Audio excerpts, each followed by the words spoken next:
ఓం శ్రీమాత్రే నమః. సౌందర్యం అంటే కేవలం ముఖ సౌందర్యం కాదు, దైవిక శక్తి ప్రతి అడుగులోనూ వ్యక్తమయ్యే అపూర్వ లావణ్యం. ఇంద్రగోప వర్ణపు మెరుపులతో, కామదేవుడి బాణాన్ని తలపించే సుందరమైన జంగలతో, లోతుగా దాగి ఉన్న గుల్బ ప్రాంతంతో, పూర్వపృష్టంగా దృఢమైన పాదాలతో, ప్రతి అడుగులోనూ విజయం నిండిన ఆ దేవి స్వరూపాన్ని ఈ శ్లోకంలో చూద్దాం. ఈ శ్లోకంలో దేవి పాదాల దైవిక తత్వం, సౌందర్య రహస్యం ఎలా వ్యక్తమవుతుందో చూడండి. ఇంద్రగోప పరిక్షిప్త స్మరతూనా భజంగిక గూఢగుల్బా కూర్మపృష్ట జయష్ణు ప్రపదాన్విత. ఇంద్రగోప పరిక్షిప్త స్మరతూనా భజంగిక. ఇంద్రగోప అంటే ఆరుద్ర పురుగులు. ఇవి ముదురు ఎరుపు రంగులో మృదువుగా మెరుస్తూ ఉంటాయి. స్మరతూన అంటే మన్మధుడి బాణాల పొది. జంగిక అంటే మోకాళ్ళ నుండి మడమల వరకు ఉన్న భాగం, పిక్కలు.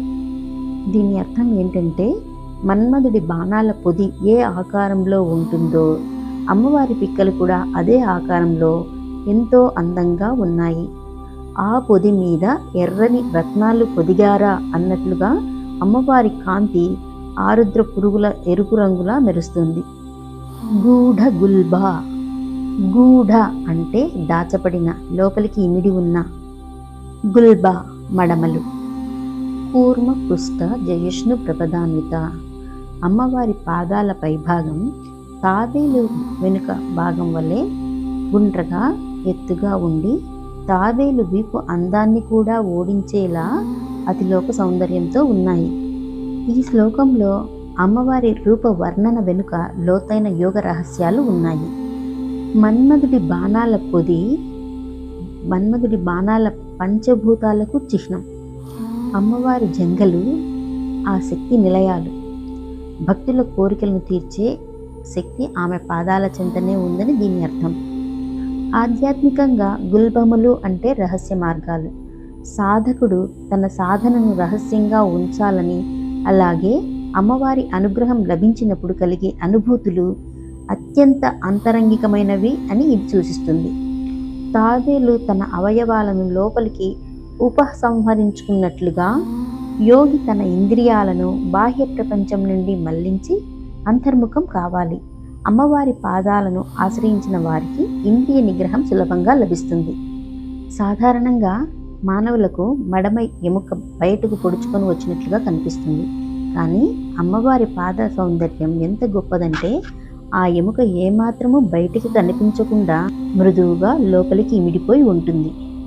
అమ్మవారిని చేరుకునే మార్గాలు తంత్రశాస్త్ర రహస్యాలకు సామాన్యులకు తెలియవు. అవి కేవలం అంతర్ముఖులైన సాధకులకు మాత్రమే తెలుస్తాయని ఇది సూచిస్తుంది. ఈ శ్లోకంలోని వర్ణన కేవలం బాహ్య సౌందర్యం గురించి మాత్రం కాదు.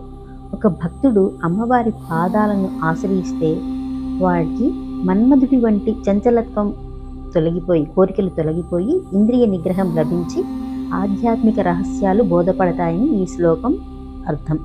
ఈ శ్లోక పారాయణం వల్ల సౌందర్యానికి, ముఖ్యంగా కాళ్లకు సంబంధించిన ఆరోగ్య సమస్యలను తొలగిస్తుందని నమ్మకం. మనసు చెలించకుండా ఏకాగ్రతను పెంచుతుంది, ఇంద్రియ నిగ్రహాన్ని పెంచుతుంది. మన్మధుని బాణాల పొది లాంటి జంగల వర్ణన ఉండటం వల్ల చేసే పనుల్లో ఆటంకాలు తొలగి విజయం వరిస్తుంది. అమ్మవారి పాదాల పట్ల అనన్యమైన భక్తి కలిగి ఉండి శరణాగతి ప్రవృత్తి లభిస్తుంది. జై శ్రీ లలితామాత. ఈ వీడియో మీకు నచ్చినట్లయితే లైక్ చేయండి, షేర్ చేయండి, సబ్స్క్రైబ్ చేయండి. నమస్తే.